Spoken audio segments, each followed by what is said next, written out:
హిందూపూర్ నియోజకవర్గం నుంచి పోటీ చేయాలని నేను కోరుకున్నాను.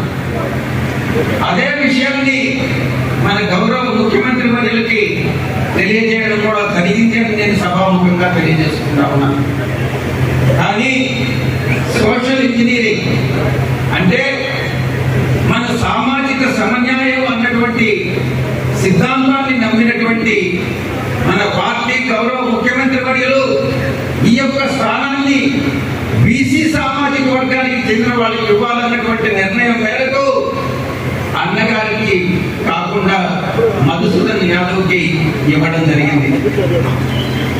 మీరు అన్నగారికి మైదారెడ్డి అన్నగారికి ఏ విధమైనటువంటి సపోర్ట్ ఇచ్చి గెలిపించి మీ మనసుల్లో మీ గుండెల్లో దాచుకున్నారో అదే విధంగా నన్ను కానీ నేను ఆరాధించేటటువంటి మైదారెడ్డి అన్న నేను నా గుర్తులుగా భావిస్తా ఉన్నాను. అదే విధంగా మధుసూదన్ యాదవ్ కూడా అన్నని గుర్తులుగా భావిస్తారు.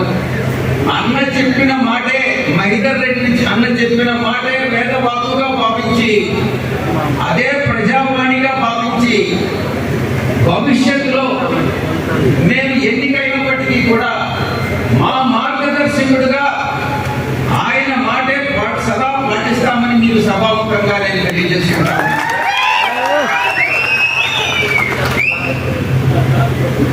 అనేక మంది రాజకీయ నాయకులకి మానుకుంట ఆదిరెడ్డి గారు ఏ రకంగా అయితే ఆదర్శంగా నిలిచాడో అదే విధంగా మానుకుంట మైదర్ రెడ్డి అన్న మా అందరికీ మీకు ప్రజలందరికీ కూడా కార్యకర్తలకందరికీ స్ఫూర్తి ప్రదాత మా అందరికీ కూడా స్ఫూర్తినిచ్చేటటువంటి రాజకీయ నాయకుడు మానుకుంట మైదర్ రెడ్డి అన్న.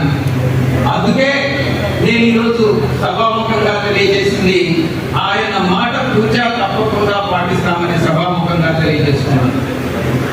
తండ్రికి ఉన్నటువంటి గొప్ప పేరు ఆయన క్రియాశీల రాజకీయాల్లో ఎంత చురుగ్గా పనిచేశాడో 1989, 2004, 2009 చివరిగా 2019 అసెంబ్లీలో ఎన్నికల్లో విజయం సాధించినటువంటి సమర్థమైనటువంటి నేతగా మైదర్ రెడ్డి అన్న రాజకీయ చరిత్రలో ఉన్నారు.